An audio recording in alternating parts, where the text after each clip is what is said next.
এইটা হচ্ছে লক্ষ্মী পুজোর দিন সন্ধেবেলার ভিডিও।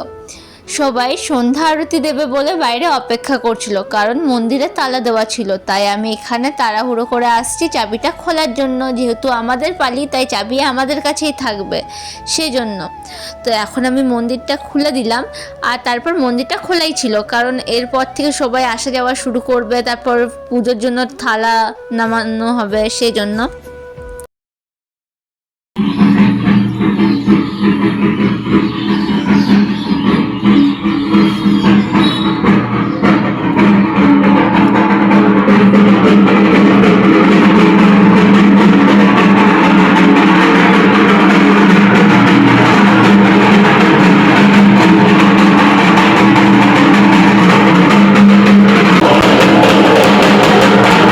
ঢাকের এত তীব্র শব্দ যে ছুটে আসতে বাধ্য হলাম, ভাবলাম হয়তো মন্দিরে কিছু একটা হচ্ছে।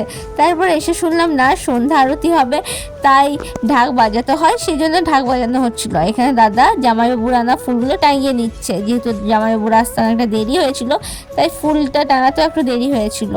আর এখানে তারপর আলপনার যে স্টিকারগুলো আনা হয়েছিল সেগুলো আমি তো চেটাতে ভুলেই গেছিলাম, তো দাদা সেটা ছিটিয়ে দিয়েছিল। তারপর আমি একটা কার্পেট বিছিয়ে দিয়েছিলাম, যেহেতু সবাই আসবে একটু বসবে সেই জন্য। তারপর চলে গেছিলাম বাড়ি। তারপর ঘন্টা খানেক পর পুরোহিত মশাই চলে এসেছিলেন। তারপর আমাদের বাড়িতে এখন হচ্ছে কোজাগরী লক্ষ্মী পুজো, তারপর হবে মন্দিরে।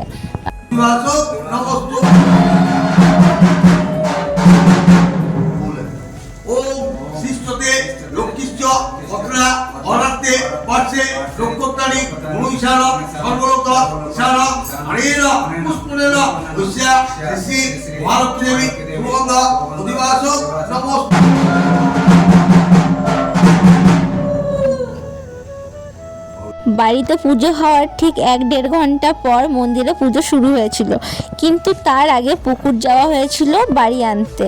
কিন্তু সেই সমস্ত ভিডিও আমি করতে পারিনি, যেহেতু আমি রেডি হচ্ছিলাম, মানে যে আমার শাড়ি পরা হয়েছে সেই ঢাকের শব্দ যে সবাই বাড়ি আনতে যাচ্ছে, তো তাড়াহুড়োতে আমি গিয়েছিলাম, ফোন নিয়ে যেতেই ভুলে গেছিলাম। তো বাড়ি আনা হয়ে গেছিলো, তারপর মন্দিরে পুজো শুরু হয়েছিল। এখানে পুজো করা হচ্ছে। এখানে প্রথমে মায়ের চোখটা দেখে আমি ভাবছিলাম এমনি কেন লাগছে, তারপর জানতে পারি আমার পিসিমার ছোট ছেলে, মানে আমার ছোটদার হয়তো কোনো মনস্কামনা পূরণ হয়েছে, তো সে তার মানসিক শোধ করেছে, তাই চোখগুলো পরানো হয়েছে। তো এখানে পুজোর সব যোগাযন্ত্র করা ছিল, আর মজুমদার মশাই পুরোহিত মশাইকে সব বুঝিয়ে দিচ্ছেন, আর তিনি সে মতন সব করছে। যিনি দাঁড়িয়ে আছেন তিনি হচ্ছেন আমাদের মজুমদার মশাই, আর যিনি বসে আছেন তিনি হচ্ছে পুরোহিত মশাই। এখানে পুজো প্রায় চলছে, প্রায় 3 ঘন্টার কাছাকাছি, 2-3 ঘন্টা ওই রকম টাইম ধরে পুজো হয়। পুজো হতে অনেক রাত হয়ে যায়, এবার তাও তো আগেই হয়েছিল, নাহলে অন্য বছর আরও দেরি হয়ে যায়, হয়তো কোনো বছর 2-3টেও বেজে যায়। এবছর 1টার মধ্যে সব কমপ্লিট হয়ে গেছিলো, 12:30 1টা। তো এখানে চক্ষুদান হচ্ছিল বলে আমাদের মজুমদার মশাই পুরোহিত মশাই বলেছিল যাতে আমরা না তাকাই, অন্যদিকে ঘুরে দিতে বলেছিল, তাই আমরা পেছন দিকে ঘুরে আছি। এই কথাটা আমি বাবাকে যেয়ে বলেছিলাম, তো বাবা বললো কি হ্যাঁ চক্ষুদান দেখতে নেই, না হলে রাত কানা হয়। এটা আসলে কোনো মিথ নাকি সত্যি সেটা আমার জানা নেই, তোমরা যদি জানো তো কমেন্টে জানাবে। তো এখানে তারপর চক্ষুদানের পর আবার পুজো আরম্ভ হয়ে যায়। আসলে লক্ষ্মী পুজোটা হচ্ছে আমাদের কাছে ইমোশন। আমাদের সাধু ফ্যামিলির সকলের যদি সারা বছর দেখা নাও হয়, এই লক্ষ্মী পুজোর সময় কিন্তু হয়, তারা একবার হলেও তো মন্দিরে প্রণাম করতে পুজো করতে আসবেই, কথা হয়, সেজন্য ভালো লাগে। তারপর এখানে হচ্ছে সবারই নামে 16 আনা চাপানোর পর্ব। এখানে আমি চলে গেছি আমাদের বাড়ির সকলের নামে 16 আনা দিতে, মামা বাড়ির, নিজেদের বাড়ির, দিদিদের বাড়ির, সকলের বাড়ির। আর এখানে আমি রেগে গেছি, কারণ আমি আমার দিদির ছেলেকে বলছি ভিডিওটা ঠিকঠাক হয়েছে, ও বলে কি না অন করতে ভুলে গেছি, তখন ফোনটা দে তুই, ওই জন্য আমি এখানে একটু রেগে গেছিলাম। আর এখানে সকলে পুষ্পাঞ্জলি দিয়ে দিয়েছিল, এই ভিডিওটা আমি আগে অ্যাড করে ফেলেছি। এখানে আমার মা পুষ্পাঞ্জলি দেবে, কারণ মা এখানে একাই দিচ্ছে, কারণ মায়ের না পুষ্পাঞ্জলি দেওয়ার সময় আসা হয়নি, যেহেতু বাড়িতে একাই, মানে দিদিদের আসা হয়নি, আমার বড়দি ছোটদি দুজনেই আসতে পারেনি পুজোর দিন, তাই মাকে একটু বাড়ির কাজগুলো সামলাতে হচ্ছিল, তাই মা একটু বাড়িতে ছিল। আসলে আমার বড়দির ছেলের পরীক্ষা ছিল, যেটা ভাগ্যবশত কিন্তু পোস্টপন হয়ে গেছিলো, তাই পুজোর দ্বিতীয় দিনে দিদি বাড়ি আসতে পেরেছিল। আর আর সর্দি তো দ্বিতীয় দিনেই আসে, কারণ ওর বাড়িতেও লক্ষ্মী পুজো হয় সেই জন্য। আর আমাদের বাড়িতে তো 3 দিন ধরে হয়। তবে বাড়িতে একবার এসেছিলাম প্রদীপের তেল আছে কিনা দেখতে। আর এখানে হোমযজ্ঞ হবে সেই জন্য সব কিছু আয়োজন করা হচ্ছে। তো এখানে হোমযজ্ঞ শুরু হয়ে গেছে।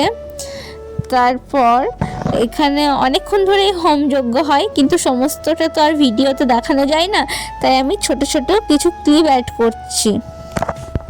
হোমযজ্ঞ হয়ে গেলে এখানে আমি গেছিলাম ওই যে যজ্ঞের টিকা নিতে। তো এখানে পুরোহিত মশাই আমাকে টিকা দিয়ে দিলেন।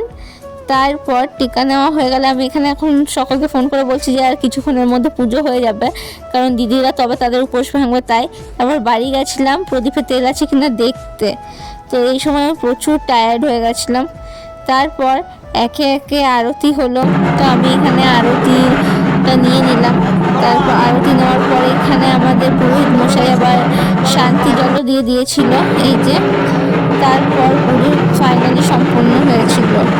এখানে সবাই অনেকটা টায়ার্ড হয়ে গেছিলো, কারণ সারাদিন যা খাটাখাটনি হয়েছে। তারপর এখানে পুরোহিত মশাই আমাকে আশীর্বাদ দিয়ে দিয়েছে, আর আমি এখন যাচ্ছি বাড়ি। আসলে অনেকটাই রাত হয়ে গেছে, মানে 1টার কাছাকাছি পুজো কমপ্লিট হয়েছিল টাইম। আর তারপর বাড়ি গিয়ে সব ড্রেস চেঞ্জ করতে ফ্রেশ হতে আমার আরও আধ ঘন্টা লেগে গেছিলো। তো সে 1:45 সময় ঘুমোতে গেছিলাম। তো আজ এই পর্যন্তই, টাটা।